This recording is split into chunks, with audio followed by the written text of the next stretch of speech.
పూజ చేయుటకు రండి, ఈ జయశాలి కన్నా మనకింకా రాజెవ్వరునూ లేరని, రాజులకు రాజైన ఈ మన విభుని పూజ చేయుటకు రండి. ప్రార్థన చేసుకుందాం. మహాకృపా ప్రేమ గల మా దిగల తండ్రి, నీ నామములకు వేలాది స్తోత్రాలు.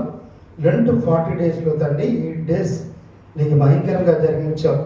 ఈ 9th డేలో కూడా నీవే మాకు తోడునడిగా ఉండి నేను స్తుతించి కనపడుతున్నానికి కృప చూపించినందుకు వందనాలు. ఈ సమయంలో నీ సేవకుడు బోరుగా వాడుకుని నీ మాటలు నీ వాక్యాన్ని మాకు అందించండి. ప్రతి ఒక్కరు హృదయ ద్వారా ధరించి నీ వాక్యం నాటబడి ఫలించులగిన సహాయం దయచేయమని, నీవే మా మధ్యలో ఉండమని మా ప్రభు యేసుక్రీస్తు ద్వారా వినవలతో వేడుకొనుచున్నాము తండ్రి, ఆమేన్. ఈరోజు దేవుని వాక్యాంశం ఏంటంటే స్ట్రెంగ్త్ త్రూ ప్రేయర్. ప్రార్థన ద్వారా మనము ఎలా శక్తి పొందుకోగలుగుతాం, ప్రార్థన చేయడం ద్వారా మనం ఎలా బలము, శక్తి, ఆదరణ, అనేకమైన మేలులు ఏ విధంగా పొందుకుంటామనే విషయాన్ని ఈరోజు ధ్యానం చేద్దాం. ఒక 7 విషయాలు మనం చూద్దాం. ఆ 7 విషయాల ద్వారా ప్రార్థన మన జీవితంలో ఎటువంటి మార్పులు తీసుకొస్తుంది, ఎటువంటి స్ట్రెంగ్త్ని ఇస్తుంది అనే విషయాన్ని జ్ఞాపకం చేసుకుందాం. మొదటిగా ఫిలిప్పీలకు రాసిన పత్రిక 4వ అధ్యాయం 6 నుంచి 7 దాకా చూడండి. ఫిలిప్పీలకు రాసిన పత్రిక 4వ అధ్యాయం 6 నుంచి 7 దాకా చూడండి. దేనిని గురించియు చింతపడకుడు గాని ప్రతి విషయంలోనూ ప్రార్థన విజ్ఞాపనముల చేత కృతజ్ఞతాపూర్వకముగా మీ విన్నపములు దేవునికి తెలియజేయుడి. అప్పుడు సమస్త జ్ఞానములకు మించిన దేవుని సమాధానము యేసుక్రీస్తు వలన మీ హృదయములకును మీ తలంపులకును కావలియుండును. కాబట్టి ఈరోజు నా మొదటి అంశం ఏంటంటే ప్రార్థన ద్వారా మన చింతలో మన జీవితం శాంతిగా, సమాధానంగా మారుతుంది. ప్రార్థన చేసుకుంటూ ఉన్నప్పుడు మనకున్న చాలా బాధరబందీలు ఉంటాయి. పని చేస్తూనే ఉంటాం, మనసు ఆలోచిస్తూ ఉంటుంది కదా. మనము ఏ పని చేస్తున్నా సరే మనం అనేకమైన ఆ బాధరబందీలతో, అనేకమైన ఆలోచనలతో మనం చింతగా ఉన్నప్పుడు మన ప్రార్థన చేసుకుంటే మన చింత మన జీవితంలో ఒక శాంతిగా, సమాధానంగా మన హృదయాన్ని మార్చేస్తుందంట. చింతగా ఉన్నప్పుడు మన మనసు, మన ముఖము కలవరంగా ఉంటుంది, గందరగోళంగా, ఆందోళనగా ఉంటుంది. కానీ అదే సమయంలో నువ్వు ప్రార్థన చేసుకుంటే ఆ చింత, కలవరము, ఆ యొక్క ఆందోళన పోయి చాలా నెమ్మదిగా, సమాధానంగా, శాంతిగా మార్చగలుగుతావు అనే వాక్యాన్ని ఈరోజు దేవుడు మనతో మాట్లాడుతున్నాడు. చూడండి, దేనిని గురించి చింతపడకుడి కానీ ప్రతి విషయంలోనూ ప్రార్థన విజ్ఞాపనల చేత కృతజ్ఞతాపూర్వకంగా మీ విన్నపములో దేవునికి తెలియచాడు. ఈ లోపల ప్రతి ఒక్కరూ ఏదో ఒక చింతతో బాధపడతానే ఉంటాం. నాకు చింత లేదు అని మనం ఎవరూ చెప్పలేము. ప్రతి ఒక్కరికి ఏదో ఒక యాతన ఉంటానే ఉంటుంది, ఏదో ఒక హృదయంలో ఆలోచన ఉంటానే ఉంటుంది. కానీ ఈ రోజున దేవుడు ఏం చెప్తున్నాడంటే నువ్వు చింత పడద్దు. నువ్వు చింత పడడం ద్వారా ఆ సమస్యకు పరిష్కారం రాదు. చింత పడడం ద్వారా నువ్వు ఒక అడుగు కూడా ముందుకు వేయలేవు. నీ జీవితంలో నెమ్మది లేకుండా పోతుంది. అంత మాత్రమే కాదు, ఆ చింత వలన నీ ఆరోగ్యం అనేది దెబ్బతింటుంది. దేవునికి దూరమైపోయేవాడుగా ఉంటావు. చింతలో ప్రార్థన చేసుకోగలవా? చింతలో ఎవరితో సంతోషంగా మాట్లాడగలవా? నువ్వు చింతగా ఉండి నువ్వు బాధగా ఉన్నప్పుడు ఏ ఫోన్ వచ్చినా చిరాకు పడిపోతూ ఉంటావు. ఎవరు నీతో సరదాగా మాట్లాడుతున్నా, పిల్లలు మాట్లాడుతున్నా, ఫ్యామిలీ మెంబర్స్ మాట్లాడుతున్నా మనం ఇసుకు చెందే వాళ్ళంగా, కోపపడే వాళ్ళంగా ఉంటాం. అనే రోజున దేవుడు స్పష్టంగా చెప్తున్నప్పుడు, నువ్వు చింత పడుతున్నప్పుడు ప్రతి ఒక్కరితో కోపంగా, చిరాకుగా ఉంటున్నావు. కానీ నువ్వు చింతపడద్దు. నువ్వు చింతపడకుండా దేన్ని గురించి చింతపడకూడదు. కానీ ప్రతి విషయంలోనూ ప్రార్థన విజ్ఞాపనల చేత కృతజ్ఞతాపూర్వకంగా మీ విన్నపంలో దేవుడు తెలియచాడు. మన మనసుకు కష్టం కలిగిన ప్రతి విషయం మనం చిరాకు ద్వారా దాన్ని ఎక్స్ప్రెస్ చేయకుండా, కోపం ద్వారా దాన్ని ఎక్స్ప్రెస్ చేయకుండా మొట్టమొదటిగా దేవుని పాదాల దగ్గరికి వచ్చి దేవునికి ప్రార్థనాపూర్వకంగా మన విజ్ఞాపన తెలియచేయడం ద్వారా అప్పుడు నీ జీవితంలో ఏం జరుగుతుంది అంటే అప్పుడు సమస్త జ్ఞానమునకు మించిన దేవుని సమాధానం యేసుక్రీస్తు వల్ల మీ హృదయమునకును మీ తలములకు కలగను. సమస్తమైన జ్ఞానం అంట. ఈ రోజుల్లో ప్రపంచమంతా దేని వైపు పరిగెడుతుంది అంటే కృత్రిమమైన జ్ఞానం వైపు. ఆ కృత్రిమ జ్ఞానానికి ఏం పేరు పెట్టారంటే ఆర్టిఫిషియల్ ఇంటెలిజెన్సీ. భవిష్యత్ అంతా ఆర్టిఫిషియల్ ఇంటెలిజెన్స్ ఇదంట. ప్రపంచం అంతా దాని గురించి పరిగెడుతుంది. అసలు భవిష్యత్తులో ఏ ఉద్యోగాలు ఉన్నా లేకపోయినా ఇప్పుడు ఈ రోజున సాఫ్ట్వేర్ కంపెనీలు అన్నీ కూడా ₹100 వాళ్ళ దగ్గర ఉంటే ₹90 ఈ ఆర్టిఫిషియల్ ఇంటెలిజెన్సీ రీసెర్చ్ మీద డబ్బులు ఖర్చు పెట్టేస్తున్నాయంట. కొత్త ఉద్యోగాలు తీసుకోవట్లేదు, ఉన్న ఉద్యోగాలను తొలగిస్తూ వాళ్ళు చేస్తున్న ప్రాజెక్ట్స్ అనేవి ఏదో అలా రన్ చేసుకుంటూ మొత్తం వాళ్ళ డబ్బులంతా దేని మీద పెడుతున్నారంటే ఈ యొక్క ఆర్టిఫిషియల్ ఇంటెలిజెన్సీ ప్రాజెక్టుల మీద రీసెర్చ్ చేసుకుంటున్నారు. వాళ్ళు చేస్తున్న ప్రాజెక్టుని దాంట్లోకి ఎలాగా మార్చుకోవాలి అనే దాని మీద పెట్టుబడి పడుతున్నారు. ఆర్టిఫిషియల్ ఇంటెలిజెన్సీ అంటే ఏంటి? కృత్రిమమైన జ్ఞానం. ఈ కృత్రిమమైన జ్ఞానం కోసం నీ జీవితం అంతా, నీ డబ్బంతా ఖర్చు పెడుతున్నావు. దాని ద్వారా లోకమంతా అతలాకుతలమైపోతుందని అంటున్నారు. ఏ ప్రశ్నకైనా ఈ కృత్రిమ జ్ఞానం సమాధానం చెప్పగలుగుతుందని ప్రపంచమంతా చూస్తున్నప్పుడు దేవుని జ్ఞానం ఎలాంటిదంట?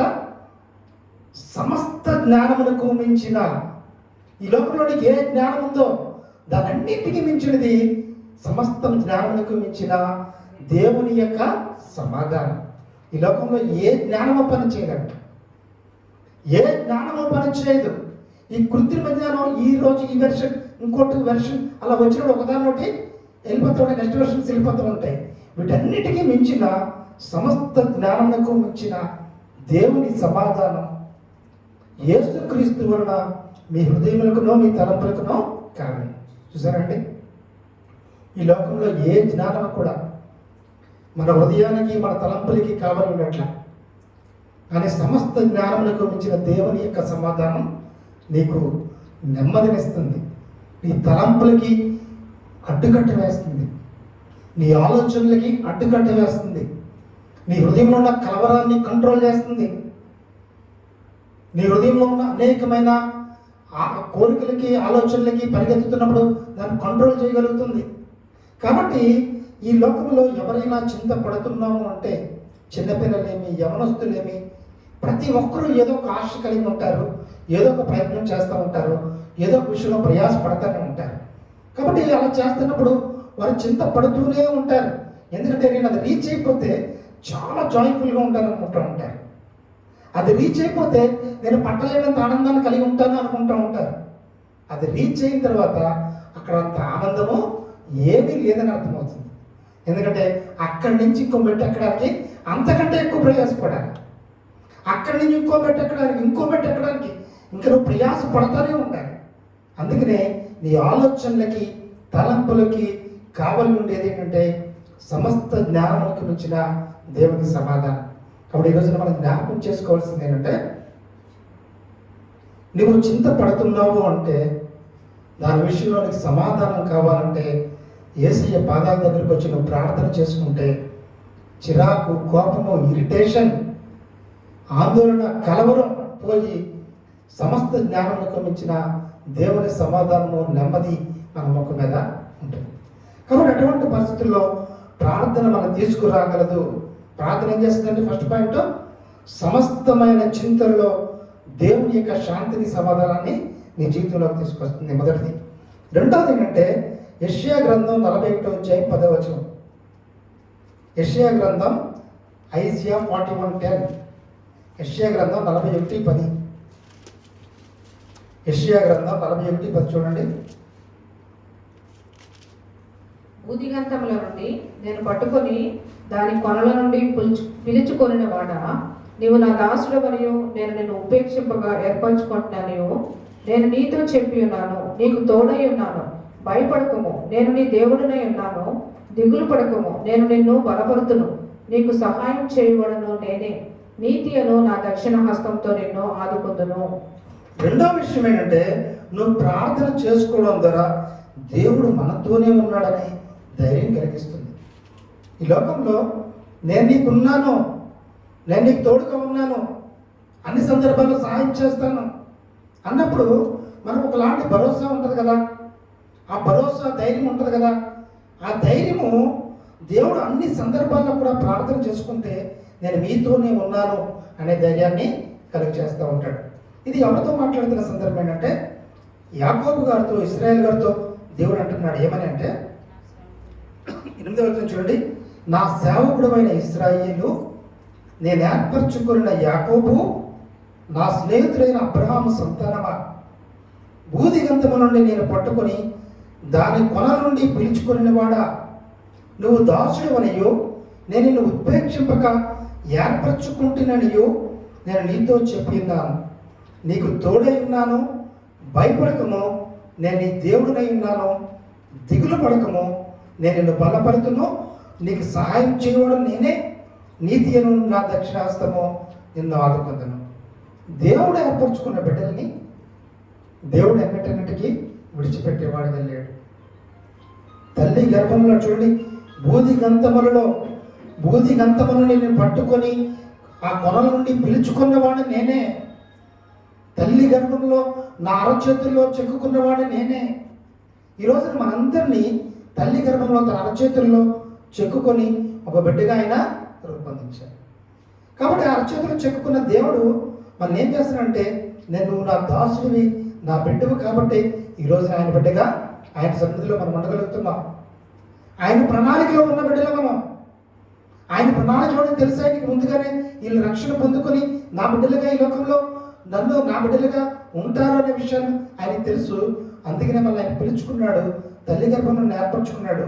పిలుచుకుని ఏమంటున్నాడంటే, నేను నీతో చెప్పినాను, నీకు తోడై ఉన్నాను, భయపడకము, నేను నీ దేవుడినై ఉన్నాను, దిగులు పడకము, నేను నిన్ను బలపడుతును, నీకు సహాయం చేయవడం నేనే, నీతియను నా దక్షిణాస్తం నిన్నో ఆదుకును. దేవుడు ఎన్ని రకాలుగా మాట్లాడుతున్నాడండి. ప్రార్థన చేసుకుంటే ఏం జరుగుతుంది? దేవుడు మనతోనే ఉన్నాడు అనే ధైర్యం వస్తుంది. ఈ లోకంలో ప్రతిదానికి భయపడతా ఉంటాం, కానీ ప్రతి భయంలోనూ దేవుడు నీతోనే ఉన్నాడనే ఆలోచన నీకుంటే దేని విషయంలో మనం భయపడే వారంగా ఉండం. ఎందుకంటే దేవుడు చాలా స్పష్టంగా చెప్తున్నాడు కదా, భయపడద్దు, నీ దేవుడు నేను. నువ్వు భయపడాల్సిన పని లేదు. ఆదుకునేవాడిని, సహాయం చేసేవాడిని, నా నీతి అయిన దక్షిణాస్తం నీకు తోడుగా ఉంటుంది. కాబట్టి ప్రతి చోట నువ్వు ధైర్యంగా, నీతిమంతులుగా, సింహంలాగా ఉండు. అన్ని సందర్భాల్లో కూడా నేను నీకు తోడై ఉన్నానని చెప్తున్నాడు. కాబట్టి రెండవ విషయం ఏంటంటే, ప్రార్థన చేసుకోవడం ద్వారా దేవుడు నాతో ఉన్నాడు, నా పక్కనే ఉన్నాడు అనే విషయంతో మనం ధైర్యంగా ఉండగలుగుతాం. మూడవ విషయం ఏంటంటే, కీర్తన గ్రంథం 138:3. కీర్తన 138:3 చూడండి. కీర్తన 138:3. నేను మొరపెట్టిన దినమున నీవు నాకు ఉత్తరం ఇచ్చితివి, నా ప్రాణములో త్రాణం పుట్టించి నన్ను ధైర్యపరిచితివి. నేను మొరపెట్టిన దినమున నువ్వు నాకు ఉత్తరం ఇచ్చితివి, నా ప్రాణంలో త్రాణం పుట్టించి నన్ను ధైర్యపరిచితివి. మూడోది ఏంటంటే, మనం ప్రార్థన చేస్తున్నప్పుడు అంటే మన అంతర్గత శక్తిలో, మన హృదయంలో, మన అంతరాత్మలో ఒకలాంటి ఎనర్జెటిక్గా తయారవుతాం. లోపల ఒక బలం అన్నమాట. శారీరకంగా బలహీనంగానే ఉంటాం, పరిస్థితులన్నీ మనల్ని విక్రించేగా ఉంటాయి, పరిస్థితులన్నీ అననుకూలంగా ఉంటాయి. కానీ నీలో ఉన్న ఒక అంతర్గతమైన శక్తి, ఆ ఇంటర్నల్ ఎనర్జీ చాలా పెరిగిపోతూ ఉంటుంది. కారణం ఏంటంటే, ప్రార్థన చేయడం ద్వారా దేవుడు ధైర్యాన్ని ఇచ్చి నీలో అంతర్గతమైన శక్తిని, ధైర్యాన్ని ఇస్తూ ఉంటాడు. చాలామంది బలహీనంగా ఉన్న చాలా చాలా గొప్ప విషయాలు సాధిస్తూ ఉంటారు. ఎవరతను? ఆస్ట్రేలియా అతను 2 కాళ్ళు 2 చేతులు లేవు. నిక్ అతను 2 కాళ్ళు 2 చేతులు ఉన్నాయండి, లేవు కదా. దేవుని